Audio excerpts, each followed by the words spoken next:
Thank you, Steve.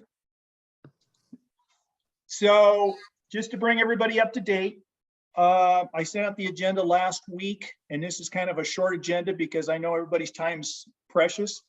We're gonna have another person join us today. I don't know how many of you are familiar with John Jones. I don't know if John's on just yet. He said he would be.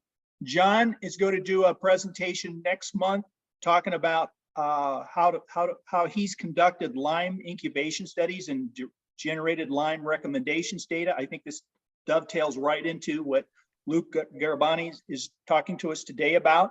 I don't see him on my list yet, but well, you know. Luke's here. Pardon? Luke is here.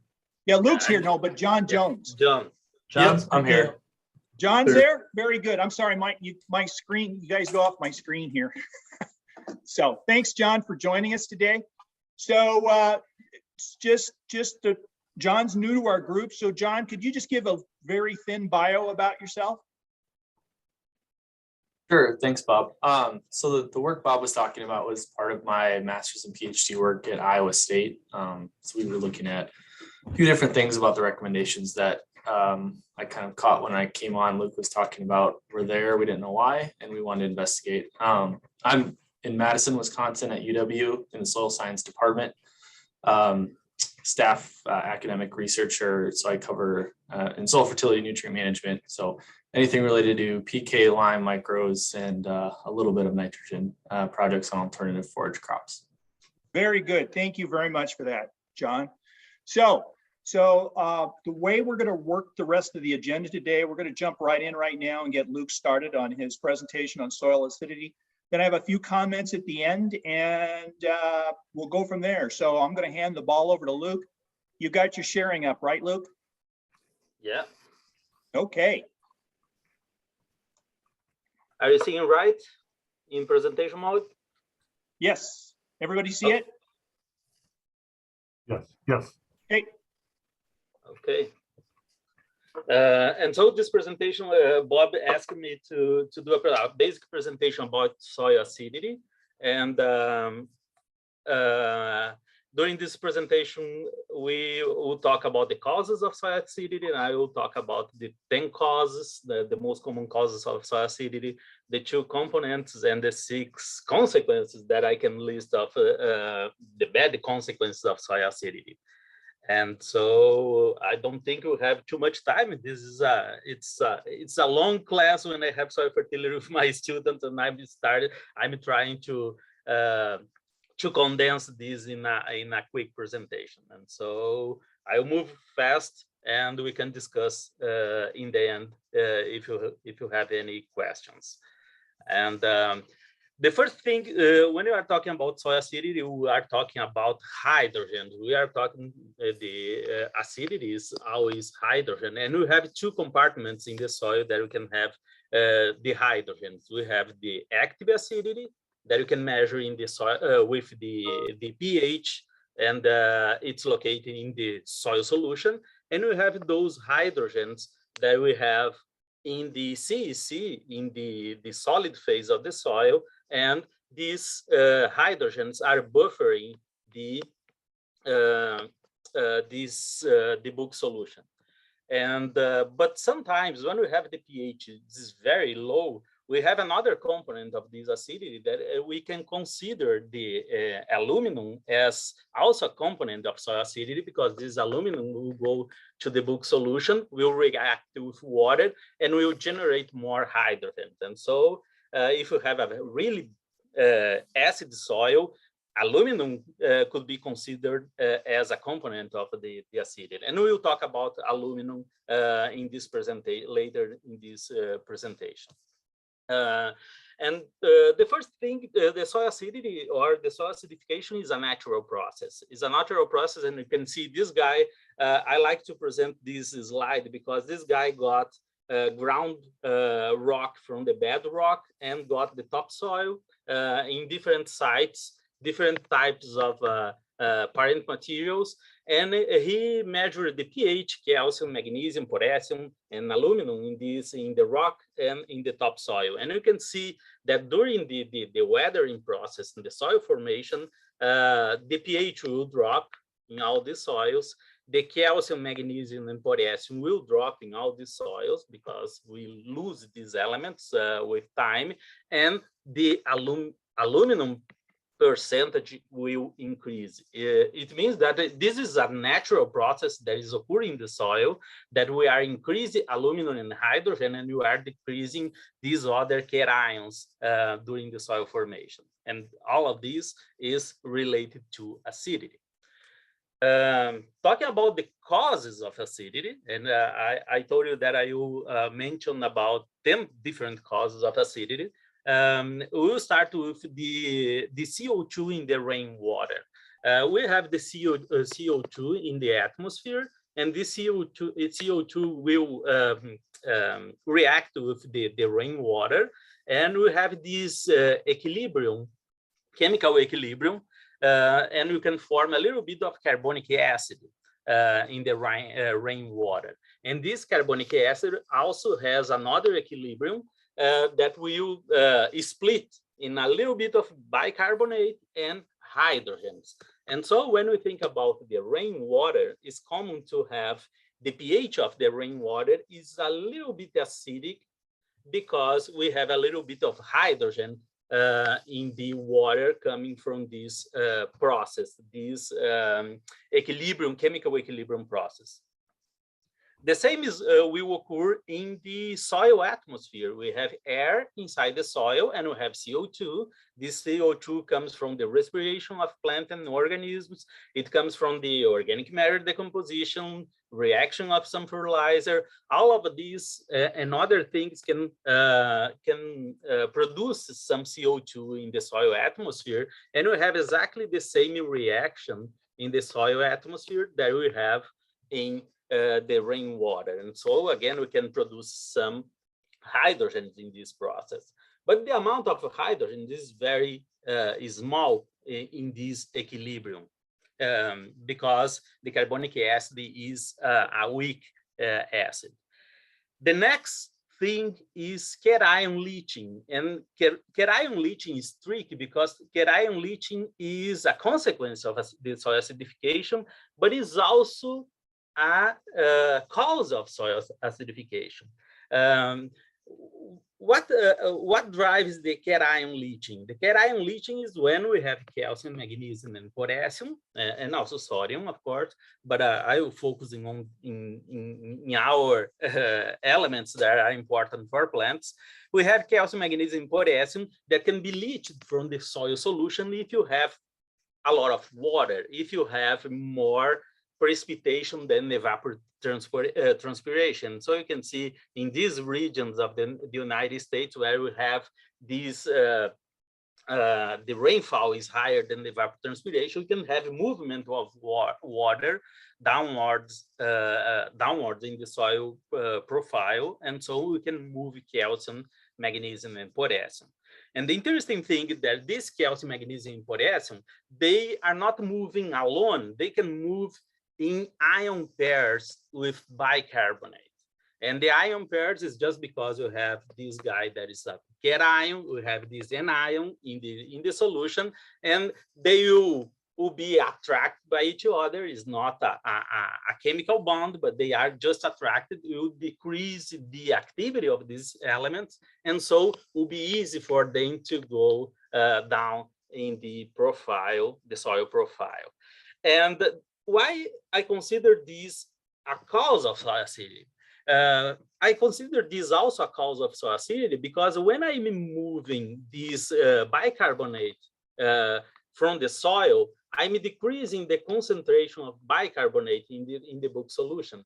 If I'm decreasing the concentration of bicarbonate in the bulk solution, this is a Le Chatelier equilibrium. And so if I'm decreasing the concentration of these products, I will increase the transformation of reagents in products. It means that I will move more carbonic acid in this way, and I'm releasing more hydrogen. Again, it's not a big deal, but it's something that is occurring over the time. And always when we have excess of water, I'm losing these basic cations, and also I'm moving out of the profile some bicarbonate, and this, in the end of the day, will increase a little bit the acidity. And so I have two bad things in this same reaction. The next thing that is a cause of soil acidity is the microbial activity. And we have a lot of transformations of nutrients in the soil that will release during this process hydrogens. And so the microbial activity, remember microbial activity, we have these transformations of nutrients, for example, but also we have the microbial respiration releasing CO2, and CO2 will have that reaction that I just showed you. And one of the most important things relate to microbial activity is the decomposition of soil organic matter. And when we have the decomposition of soil organic matter, we have the organic residues. And I'm looking here to an aerobic decomposition. And so I have oxygen, and I will release the CO2, and this CO2 can go to those reactions 1.2, 1.3, 1.2 and 1.3 that we saw in the previous slides. But also we have in the during the decomposition of this organic matter, we have these chunks of carbon, chunks of material, organic material that are leftovers that the microorganisms will not decompose. If the microorganisms decompose all the organic matter, the end reaction would be CO2 and water, but it does not occur. We have a lot of things that are released by the microorganisms because they cannot use all the organic matter, and so these chunks of organic material will be in the soil, will be our organic matter or humus or any other thing that you can name them. And how these leftovers affect the acidity? Well, we have different theories about how these organic materials react and in the soil, but we have these big organic molecules in the soil, and these big organic molecules, we have in these molecules these end parts, these radicals, and these radicals, we have a lot of hydrogens that can be released from these radicals. And I have an example here. This is a piece of organic matter, and we have this carboxyl group in the end, and I don't know, maybe this guy here. And you can see carbon, oxygen, you have a hydrogen here. And this hydrogen, we can detach this hydrogen from the organic matter, and you can release it. We can buffer the acidity in the system because the decomposition. Mike, and, what you doing? And we can see here the same reaction that you can see in the books, this radical with this carboxyl end, and we have here this hydrogen released from the carboxyl group. This is exactly the same thing that I show in here. And this is not only carboxyl groups. We have a lot of different things in the organic matter that can release the hydrogens. And we have here, for example, we have other radicals, but here we can have the phenolic group, aldehyde, alcohol, quinone, ether, enol, and many, many others. And all of these guys are buffering the acidity because these hydrogens can jump to the soil solution when we try to increase the pH applying lime, for example. And it's important to remember that the organic matter is formed from the organic residues, and we have about 8% of hydrogen in the organic residues. And so it's easy to understand why the organic matter have this high capacity of buffering the acidity, because you have a lot of hydrogens in these materials. And so when you have more organic matter, we have more buffer capacity in these soils. And because this is very hard to increase the pH of organic soils, for example. And here is an interesting thing about how the organic matter can buffer the soil solution. We have these two very common groups, the carboxyl groups and the phenolic group. And we have the pH where we have the release of these materials. For the carboxyl group, between 3 and 4 is the pH where we have the release of these hydrogens in the bulk solution. And for the phenolic groups, it starts after pH 7. If you have a potentiometric titration of a solution with some organic material, and we have these two types of radicals there, we can see these deviations of our potentiometric titration. Instead of being a one-to-one reaction, we have these parts where we need to apply a lot of hydroxyls, and we have this resistance. The pH will not increase too much because you have the release of these materials in this part, in this area, in this pH zone. And so between 3 and 4, we have some resistance to increase the pH when we are adding hydroxyls, because you have this buffering capacity of the organic matter. We have another one zone here after 7, because this, but when we think about our soil ranges, when we talk about agronomy, we are talking about maybe this range of soils for most of when we need to apply lime. And so for most of this part, we have this this straight line of our potentiometric titration of a soil. But it's an important zone to understand, because you have resistance to increase the pH, and because this is very hard to increase the pH of organic soils. They are buffered at low pHs. Another cause of acidity is the ion extrusion from roots. When we have cation taken up by plants, if you have a positive charge here that the plant is taken up, the plant will release an hydrogen or another positive element. And for anions, is the same. If the plant is taken up in nitrate, for example, it will release bicarbonate, hydroxyl, or an other organic material with a negative charge.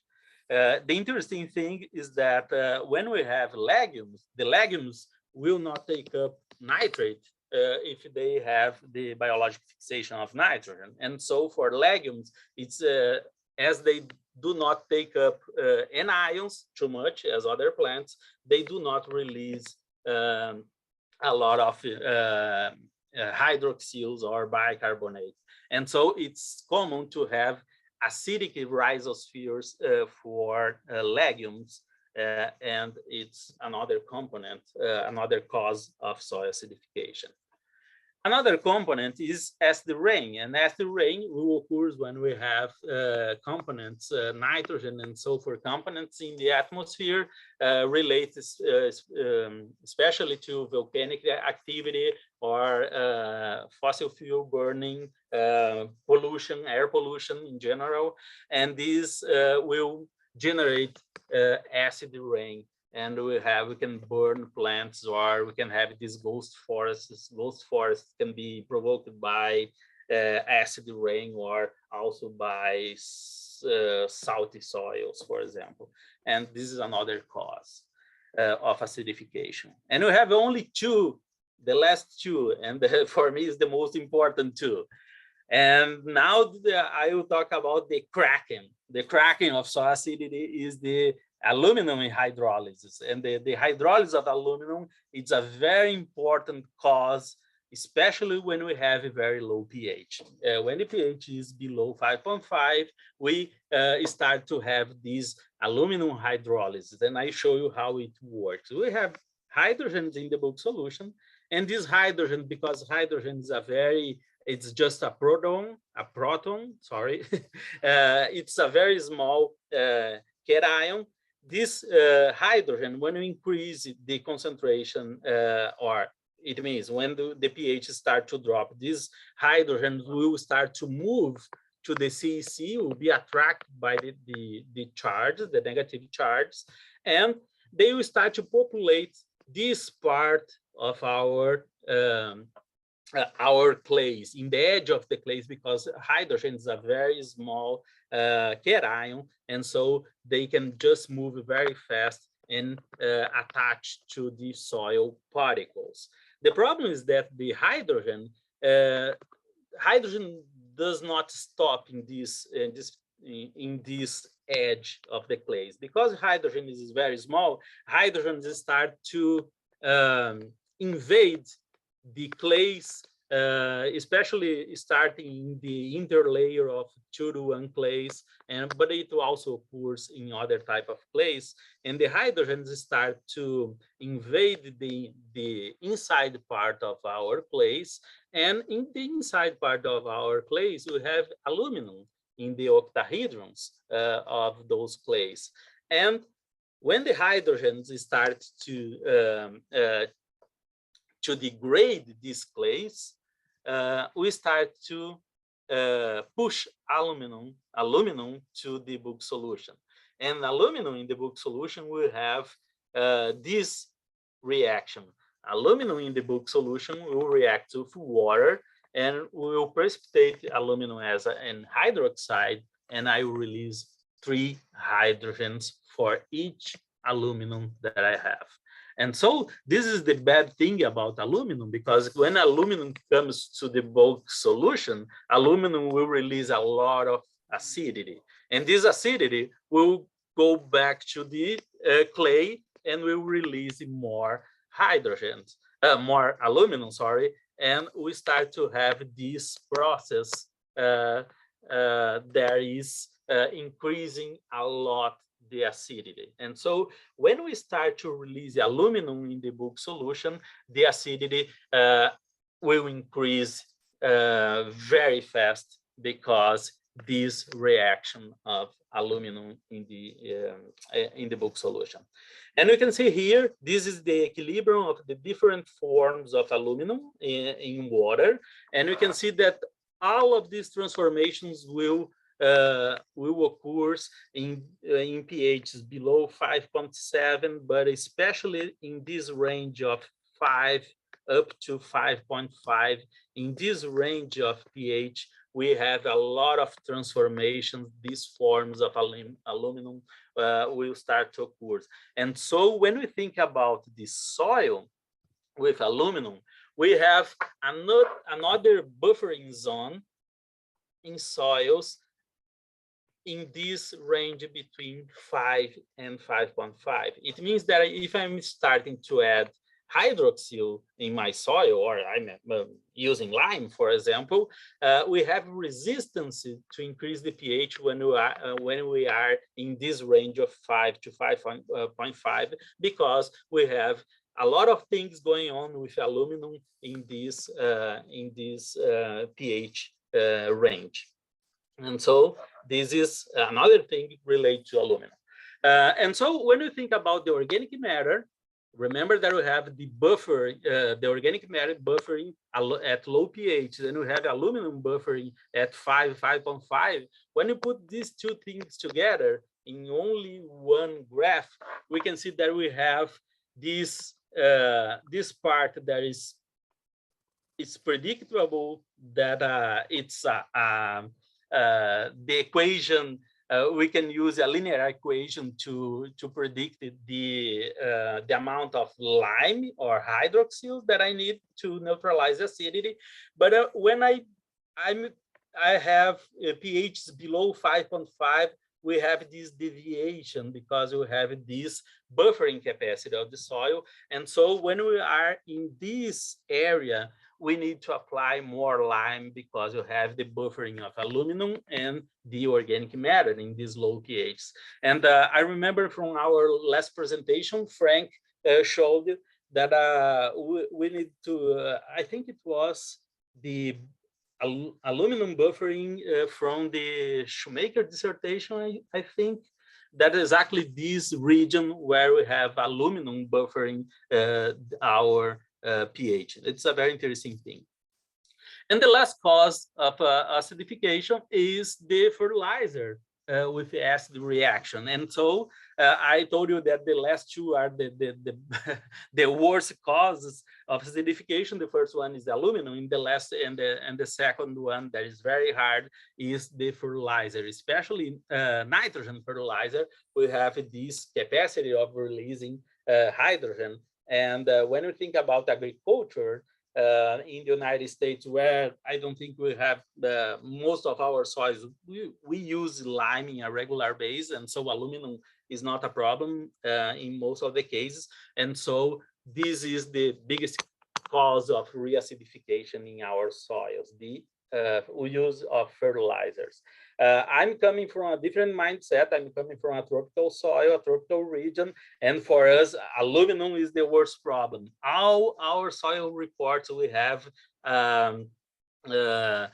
exchangeable aluminum in the results because they are very common to have these low pHs, and so it's an important thing for us.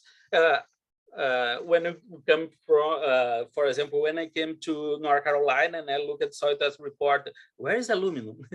And you don't have, because you have pHs in general, except for organic soils, of course, in general, higher than 5.5, and so the aluminum is precipitating in those systems. The components, and so those are the causes, the components of soil acidity. And so we have the active acidity that we measure with the pH, is the concentration of hydrogen in the soil solution. And we have the exchangeable acidity. There is hydrogen in the CEC, or sometimes hydrogen and aluminum in the CEC, depending on the pH that we have in your system.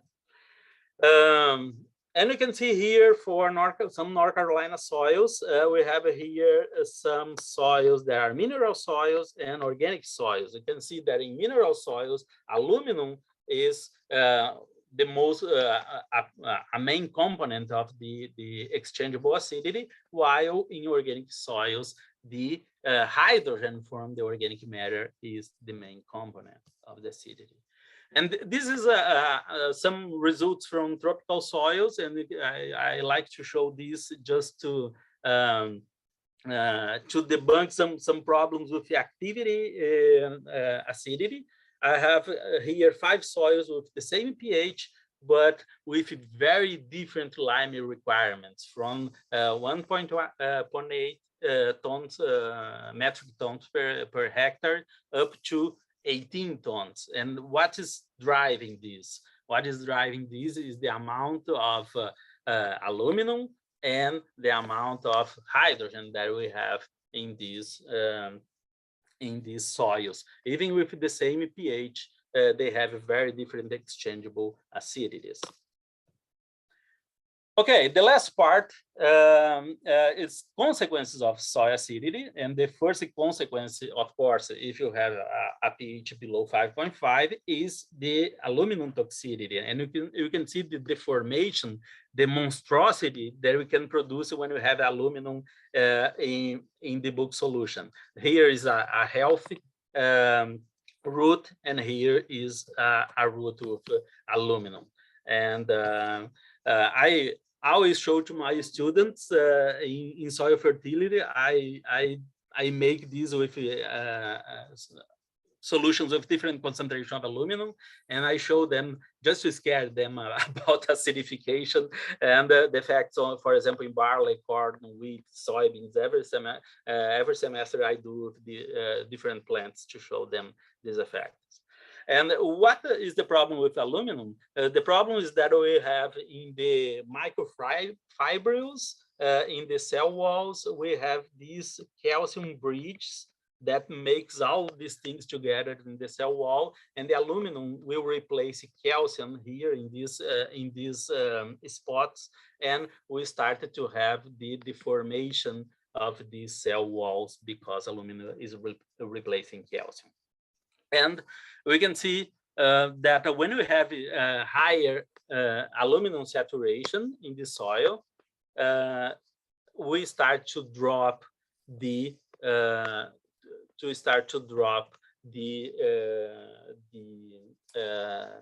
nutrient uptake because the roots are not function in the right way. And we can see here some examples of aluminum saturation in the soil and the effect on corn and soybean. And for different plants, you have different thresholds. For example, for corn and soybean, the threshold would be between 15 and 30%, depending on the variety. But we can have some plants like barley that we cannot have more than 5% of aluminum saturation because they are very sensitive. And also cotton is very sensitive. The other problem that we can have is manganese toxicity. And manganese toxicity will occur because in low pH, I can dissolve the manganese oxides on the soil, and I need acidity for that. And we need some electrons. It means that we need some reduction in the soil. And the problem with manganese toxicity will occur at very low pHs, below 5, below 4 most of the time. But it depends on the soil, because you need to have manganese oxides in your mineralogy. Otherwise, you don't have manganese problems. And so here are some soils for North Carolina. You can see some soils that we have more manganese oxides, minerals of manganese. And so in these soils, if you have a very low pH and you have some reduction potential in the soil, manganese could be a problem because the toxicity. The other problem is hydrogen toxicity, and hydrogen toxicity is just because hydrogen will dissolve the roots, and in very low pHs we start to have problems because the hydrogen dissolving the tip of your root hairs.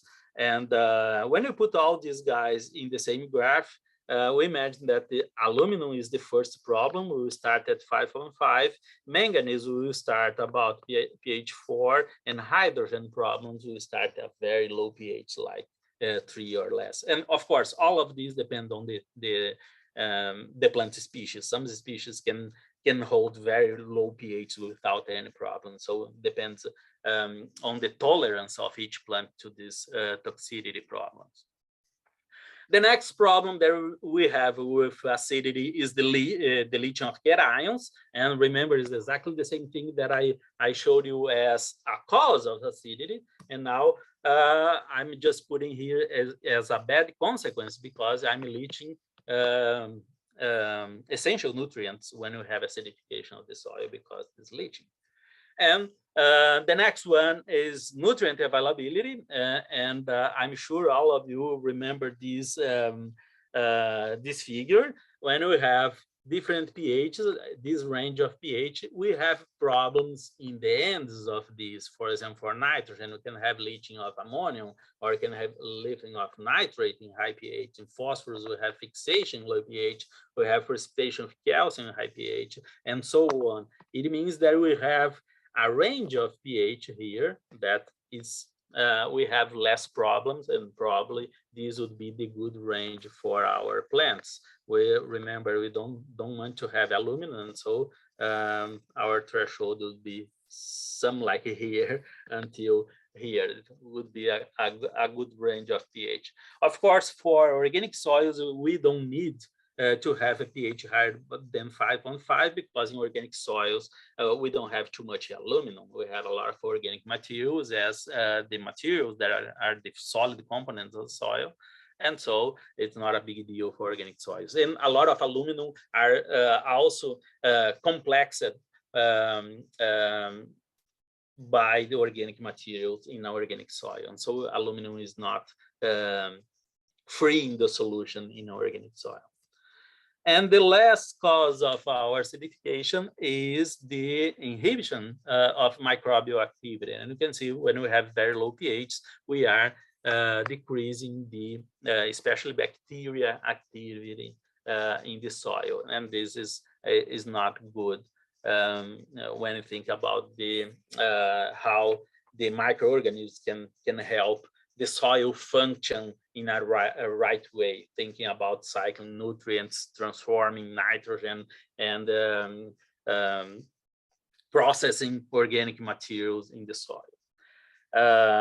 And so that's it. This is the causes, the components, and the consequences of the soil acidity. This is I put some semesters in the hallway, the hallway of my department to attract some students to soil fertility, and my advertising is how to torture plants with aluminum.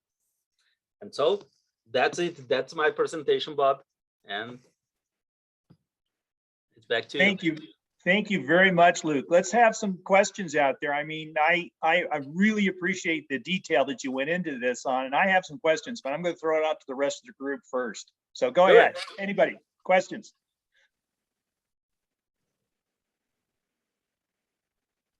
Hey, Luke, this is Manbir. Just wondering, when we talk about legumes, is it the aluminum toxicity or is it the low pH that affects the rhizobium?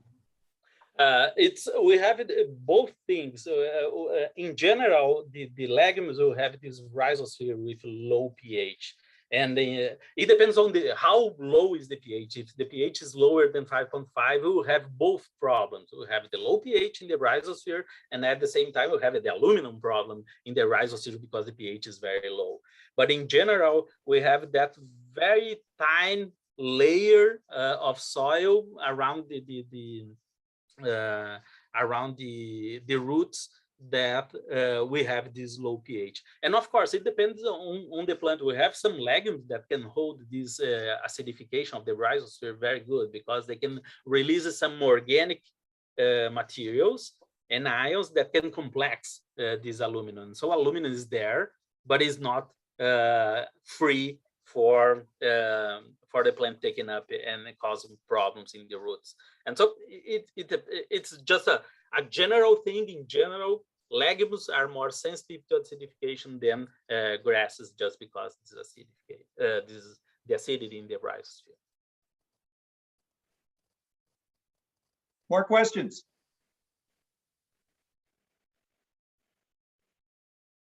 Wow, everybody's quiet today. Go ahead, John. Yeah, I have a quick question. I just had kind of an extension type conversation with a grower in the Central Sands region of Wisconsin, very coarse soils, a lot of potatoes, vegetable crops. And we had a conversation about potassium leaching, and we always see, non-acidic cations as a source and result of low pH environments. Have you seen any estimates on actual pounds per acre of leaching of some of these cations? I'd be really interested to see some numbers on that sometime, because we could just kind of throw it out there that this process leads to this. But it'd be interesting to put some numbers, because we don't have data on K-leaching, honestly, up here, and it'd be interesting to know. Yeah, when we are talking about the leaching related to acidification, it's a soil formation process. We have this very long process that we are losing, slowly losing calcium, magnesium, and potassium. But in sandy soils where we have these, we don't have too much CEC to hold potassium, we can have this potassium leaching pretty easily. Here in North Carolina, we have problems with leaching in the coastal plain soils because we have low CEC, we don't have too much charge to hold this potassium, and we have leaching. But I don't have numbers for that. I don't know if David has some numbers, David Hardy, but I don't have numbers about how would it impact exactly the amount of potash that I should replenish in a year that I have a lot of rainfall and in these sandy soils. That would be a very good number to have. So John, I'll make one more additional comment along the same lines, being that you're talking about potatoes and the high nitrogen usage that they put into those crops, and therefore the high potential for ammonical nitrogen, to be breaking down into nitrate, and therefore all the hydrogen release, it could be a big deal. I think David want to add. I just, not related to that, but on leaching, but you go ahead, Bob. Yeah. No, that was all. I'm just making a comment. Go ahead, David. The thing you mentioned leaching about bicarbonate being the companion anion with leaching of bases. We also have a lot of chloride from potassium chloride being applied. Also, nitrate would be leaching. So it's just to comment that not only bicarbonate would be a facilitating anion, but also chloride, nitrate, and so forth from that standpoint too. Yeah, this is exactly true. Yeah, the bicarbonate is that one that is linked to the other causes, but all the anions will do the same. And you focused on bicarbonate, which I hadn't really thought much about. I was thinking more chloride and nitrate and so forth, but excellent. Yeah, thank you. Yeah. So Yeah, I'll spin this the other way. So now we start talking about the removal of cations through leaching, but now we also have the cations removal when we cut off corn silage and alfalfa hay, right? So now you're taking all that calcium, magnesium, and granted some potassium off the field every time you take that. So those cations are no longer in the system to buffer it. Exactly. Yeah. Yeah. This is the other side, and we also have the same process because we have this imbalance of the cations and anions in the system. I think one more thing you mentioned too, Luke, that kind of hit home with me. I think our lime rates fall short from some of our heavier, more fine texture soils. And, you know, once we get into the 5.4 to 5.5 range and on up, you showed a very nice linear relationship with adding lime and so forth and increasing pH. But I think we have some work here that needs to be focused on, especially our heavier soils, meaning more fine textured and clay soils in that 4.8 to 5 range to get enough lime to get them up to the target pH. So that's something I think that we are seeing here based upon some studies we've got. So that'll be some future work for you probably. Okay. I will put my list. All right. Dave, I'm glad you're seeing that, because seeing the same thing in Oklahoma is that once we get that pH, or we have a completely change in the curve. It's like we should have a linear response to a point, then another linear response, and we're not doing that. We just have a single response. And for us, I think, you know, part of it is not really having the effects of aluminum toxicity, maybe at a 5.5 or above. You're satisfying the pH and not having aluminum toxicity. And we have a lot of growers that sample every year. So they sample this year and they get a lime recommendation. They sample next year and may still get another lime recommendation because they are sampling every year. And probably we stay ahead of the curve with that aspect of it, but we're still not really getting to the target pH we desire. Yeah, and two, most all our buffers, I'm sure even the Malek, were all designed around the fact they're working between that 5.5 and 7 range, right? Yeah. And Camper never really looked at a target pH. He was looking at trying to minimize the effects of aluminum toxicity. Yeah, is what his work was geared toward. Yeah. I can give you an example from our subtropical soils in Brazil that we have a lot of aluminum, and we start with a very low pH in agriculture, and we cannot use a linear equation. We use other types of equations because of we have this high buffering capacity at low pHs. Any more questions? Yeah. Yes. Oh, go ahead, Frank. Sorry, I had a comment. Just something that kind of bugged me on the terminology that we use in soil chemistry. And when I taught plant and soil relationships, I tried to teach the students that cations aren't really bases. You know, if you look at it from a chemical point of view, a base is something that consumes a proton or consumes acidity. Yeah. So I in know. soil science, you know, we call these base cations, but they're called base cations because they're not acidic. You know, it's a hard concept to try to get across from a chemistry point of view, but you know, how do you approach that, Luke? Do you touch that at all? I try to avoid, but I know that I try to avoid to use basic cations, but sometimes I just forget to use this terminology. But I agree with you. It's something that causes a lot of confusion, and I think the origin of this is because we have the periodic table. The first two groups are basic alkaline ions, elements, and so this basic I think comes from there. But it's yeah. just confusing. Thanks. Okay, any more questions? I think John did. I just wanted the group, and we just started a study here on kind of a liming rate and frequency of application.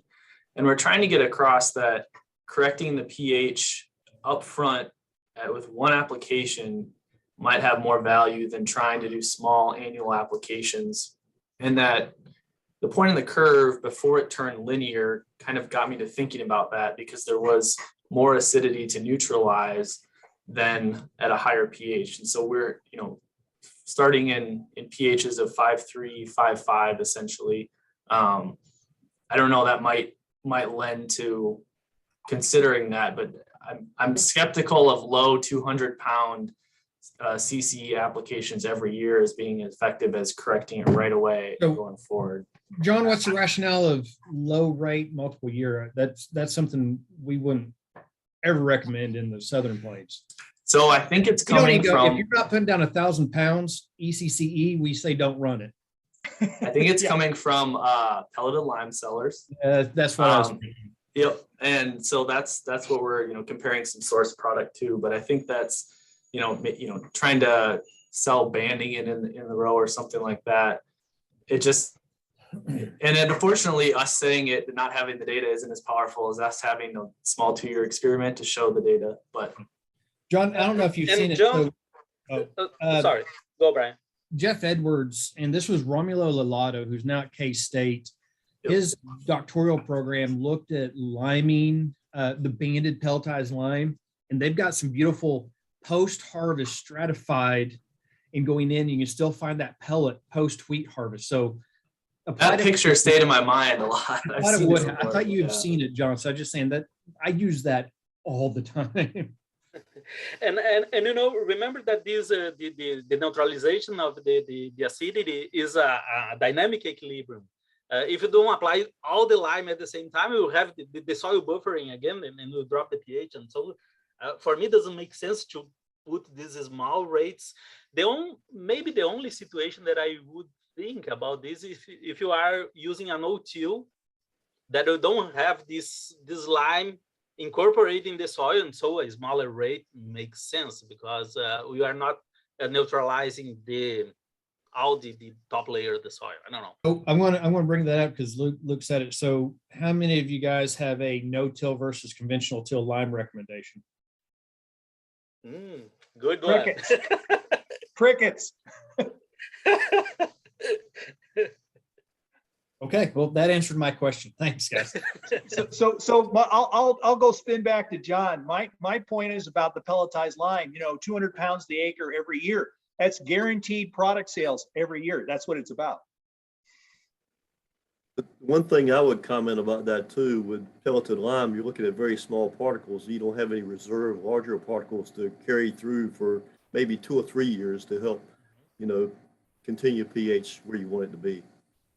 Bob, we've also seen, so the Pell line that every year in the rate is more associated with current prices of grain and other thing. And what would be less than an application of lime, they're going at a percent what you would take to apply lime, and they're cutting it so that you don't have that same lime cost.